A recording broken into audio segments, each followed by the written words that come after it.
You know Matt LaFleur pretty well, and I sort of side with, that's not necessarily taking a side, but I agree with Domonique that this does feel purposeful. It almost feels like a message being sent. What's your perspective here?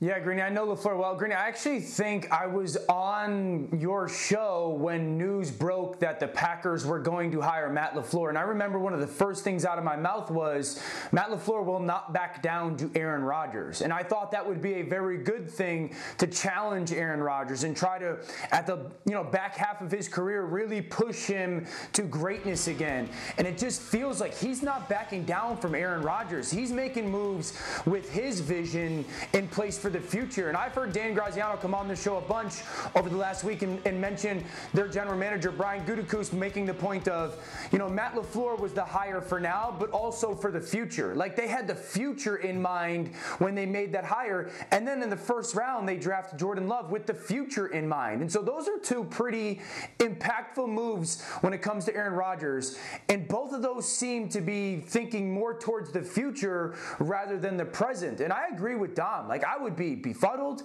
I'd be infuriated, I'd be ticked off, I'd have a range of emotions, but this feels very odd to handle Aaron Rodgers in the back half of his career like this for Green Bay. Let's just assess, Domonique, the logic of starting to plan for your future. It's all well and good to have a plan for the future. No one's going to criticize that.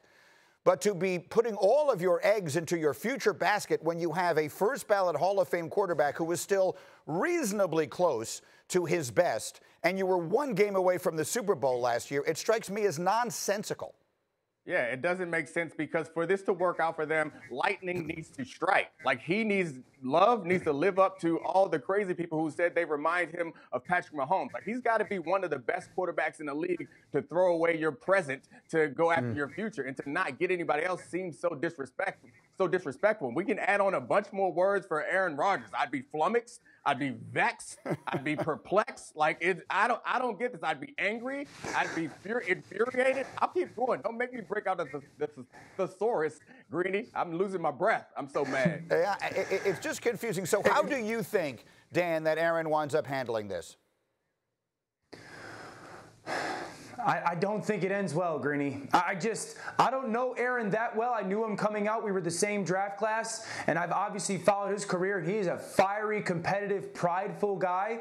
The same with Matt LaFleur. I think it's going to be really difficult for Matt LaFleur to sit down and go, yeah, Aaron, this was what was best for us right now. You can't justify that. You cannot say that. I think Aaron will be a pro, and he'll be mature, and he'll continue to be one of the great leaders in the NFL. I just don't see how it ends amicably. And I also think this, Greeny, it's not only the message that it sends to Aaron Rodgers, it's the message that it sends to your whole football team as well. Like, does everybody on that football team truly believe that they're all in to win right now? Yeah. I think with those picks in their first two rounds, it says something other than that.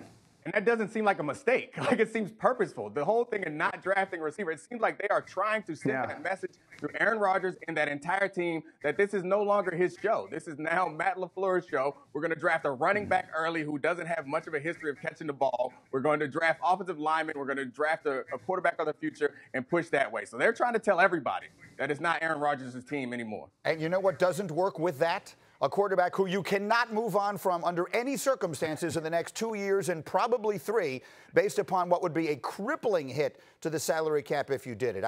To me, this is a fascinating thing to watch.